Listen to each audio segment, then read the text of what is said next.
Saudara-saudariku yang terkasih, hari ini Minggu 7 April 2024. Saya Romo Siga dari Paroki Santo Yusuf, Surabaya. Dalam nama Bapa dan Putra dan Roh Kudus. Amin. Selamat Paskah. Kita bersama Bunda Gereja memasuki Minggu Paskah kedua, Minggu Kerahiman Ilahi, Minggu Perdamaian dan Pengampunan. Kita bertemu di sini karena kita percaya akan kebangkitan Kristus.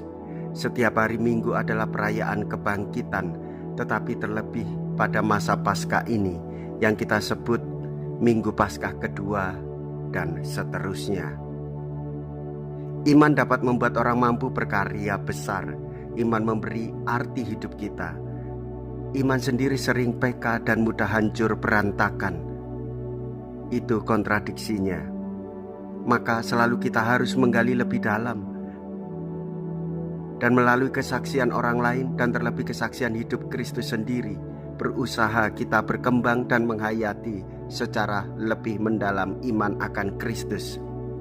Saudara-saudari, hari ini kita seperti para murid seminggu sesudah Paskah mendapat kunjungan Kristus di tengah-tengah kita. Seperti mereka pun kita mendapat tugas untuk menghayati iman atas nama Kristus. Damai sejahtera bagi kamu. Mea culpa, mea culpa, mea maxima culpa. Marilah kita berdoa.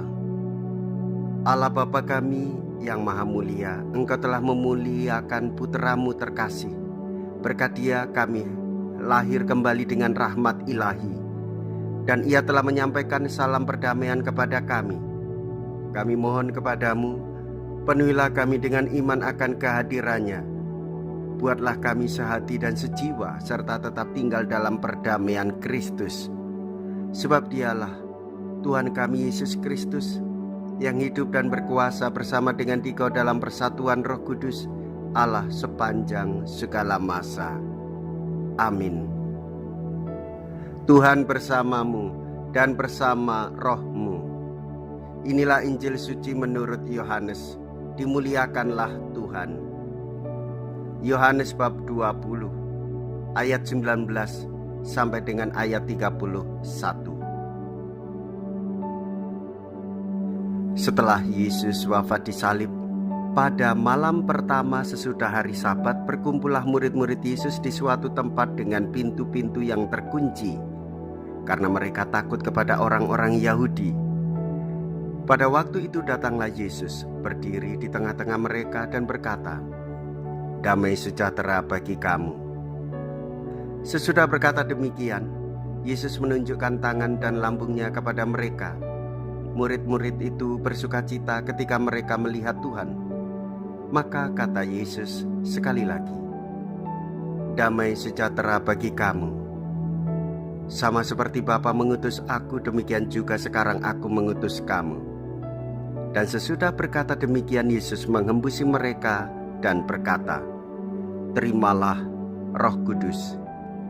Jikalau kamu mengampuni dosa orang, dosanya diampuni. Dan jikalau kamu menyatakan dosa orang, tetap ada, dosanya tetap ada." Pada waktu Yesus datang itu, Thomas, seorang dari ke-12 murid, yang juga disebut Didimus, tidak ada bersama-sama mereka. Maka kata murid-murid yang lain itu kepadanya, "Kami telah melihat Tuhan." Tetapi Thomas berkata kepada mereka, "Sebelum aku melihat bekas paku pada tangannya, dan sebelum aku mencucukkan jariku ke dalam bekas paku itu, dan mencucukkan tanganku ke dalam lambungnya, aku sama sekali tidak akan percaya." 8 hari kemudian, murid-murid Yesus berada kembali dalam rumah itu, dan Thomas bersama-sama dengan mereka. Sementara pintu-pintu terkunci, Yesus datang. Ia berdiri di tengah-tengah mereka dan berkata, "Damai sejahtera bagi kamu." Kemudian Yesus berkata kepada Thomas, "Taruhlah jarimu di sini dan lihatlah tanganku. Ulurkanlah tanganmu dan cucukkanlah ke dalam lambungku. Dan jangan engkau tidak percaya lagi, melainkan percayalah." Thomas menjawab kepadanya, "Ya Tuhanku dan Allahku." Kata Yesus kepadanya, "Karena telah melihat aku, maka engkau percaya. Berbahagialah mereka yang tidak melihat, namun percaya." Memang masih banyak tanda lain yang dibuat Yesus di depan mata murid-muridnya yang tidak tercatat dalam kitab ini. Tetapi semua yang tercantum di sini telah dicatat, supaya kamu percaya bahwa Yesuslah Mesias, Anak Allah, dan supaya oleh imanmu itu kamu memperoleh hidup dalam namanya. Demikianlah sabda Tuhan. Terpujilah Kristus. Saudara-saudariku yang terkasih, Paskah menegaskan bagi kita, Yesus bangkit, Yesus hidup, Yesus menggerakkan kita semua. Paskah mengungkapkan bahwa kita berbahagia meski kita tidak melihat namun percaya kepada Yesus Kristus. Paskah menegaskan pula bahwa Yesus bangkit dan menebus jiwa-jiwa kita. Paskah berarti kita selalu bersukacita dalam situasi apapun juga. Saudara-saudariku yang terkasih, ketahuilah bahwa para murid, para rasul juga diberi damai sejahtera oleh Tuhan Yesus dan mewartakan kebangkitannya. Demikian kita juga tahu orang suci, seorang perempuan, dialah Santa Faustina yang mendapatkan penglihatan dan pewahyuan supaya ia mewartakan dan juga membagikan pengalamannya ke dalam gereja atas kerahiman ilahi.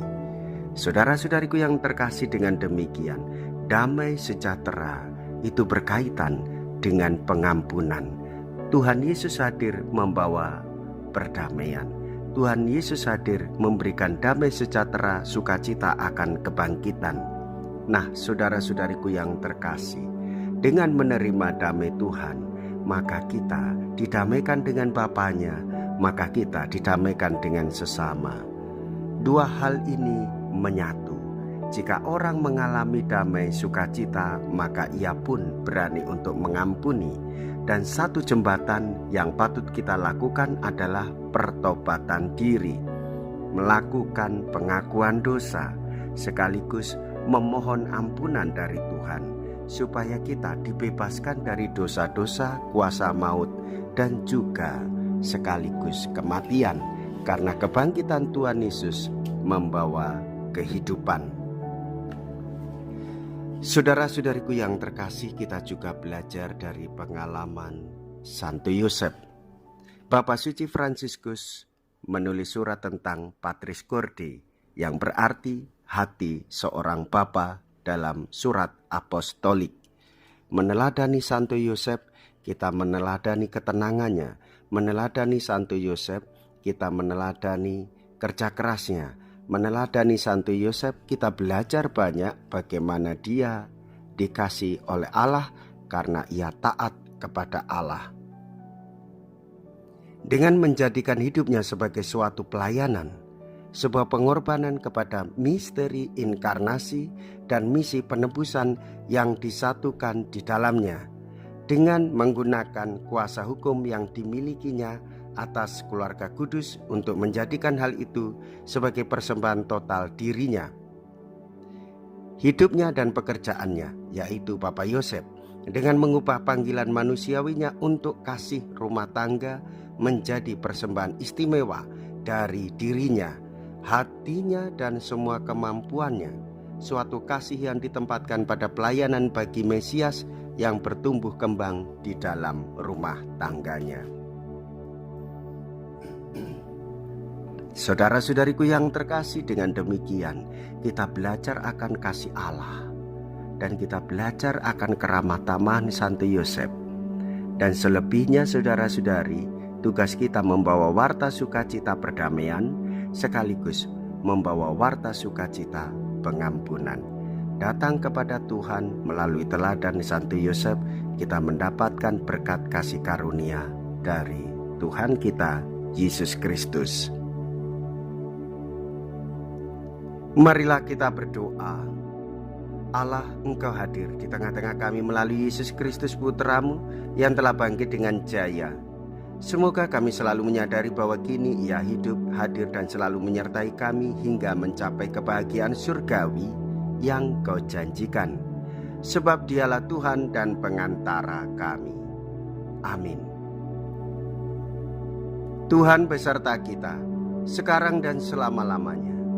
Semoga Allah yang Maha Kuasa memberkati saudara sekalian, Bapa dan Putra dan Roh Kudus.